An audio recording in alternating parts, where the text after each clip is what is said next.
it downfield. It is. Oh, it's caught. John Moran in the clutch. Oh, my word. Oh, my God. Deep to right field. Way up there. And way down the sideline. Jefferson. Another huge run. Jalen Red broke tackle. Stayed on his feet.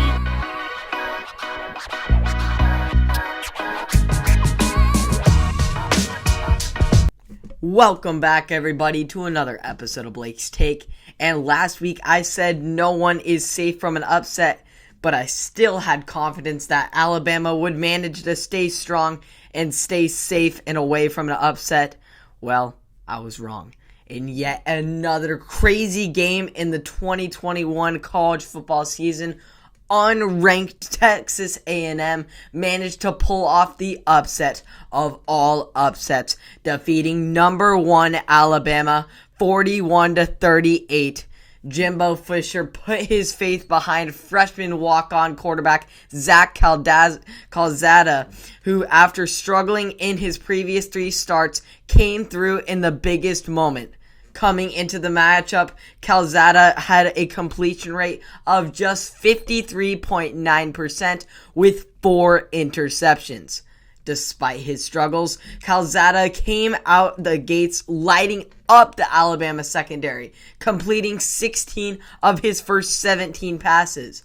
Yet, he would have a cold stretch with 7 straight incompletions in the third and fourth quarters, but he would then click again just at the right time, managing to find Aeneas Smith for a 25-yard touchdown with 3 minutes remaining to tie the score at 38.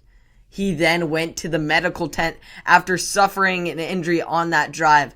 Battling through the pain, Calzada was able to rise to the occasion and put together a drive that set up the iconic game-winning field goal that will replay in the Aggies' minds for a long time. Just like the Aggies' offense, the defense played their hearts out as well, limiting the Crimson Tide from rolling. Texas A&M's sacked quarterback star and Heisman favorite right now, Bryce Young, on 4 different occasions and came up with 2 Alabama turnovers, one of which came in the end zone for a touchback on a key Alabama drive, leaving them empty-handed. The defense also stepped up in a critical situation, forcing a 3rd and out for the Tide on their final drive, which gave their offense a chance to seal the victory.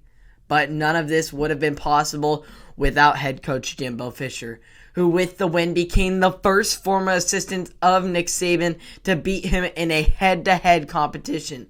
Saban had a daunting 24-0 record going against his assistants coming into this game, with a 4-0 record against Fisher.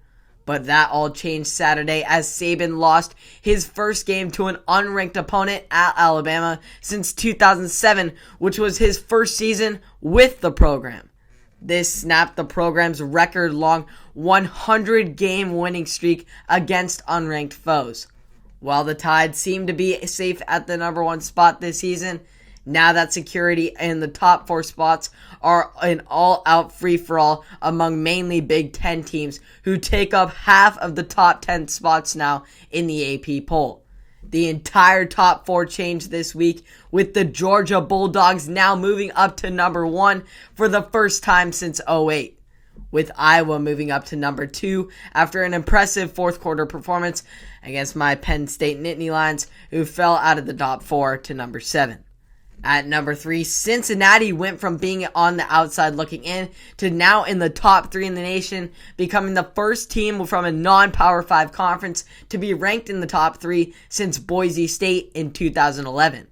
To round off the top 4, we have Oklahoma, who has been the team that has kept us on our nerves all season long, with their Red River rivalry matchup being against Texas being no different, as the Sooners managed to escape after freshman QB Caleb Williams stepped up and led an improbable second half comeback to keep the Oklahoma's college football playoff hopes alive.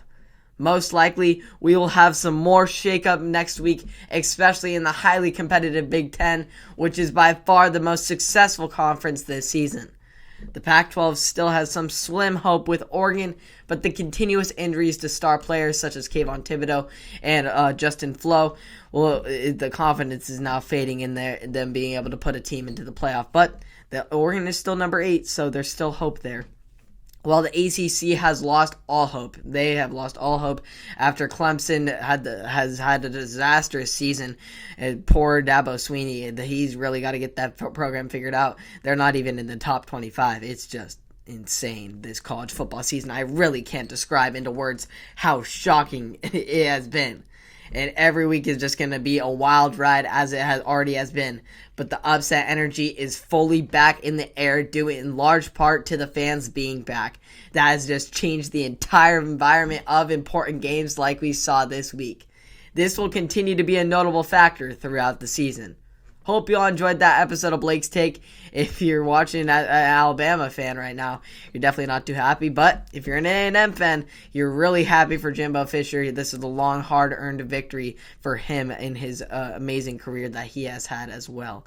You can catch all of this and more on Apple Podcasts, Spotify, and or YouTube. Make sure you turn on your notifications so you'll never miss an episode. Subscribe and like for more. And I'll see you all in the next one. Have a great day.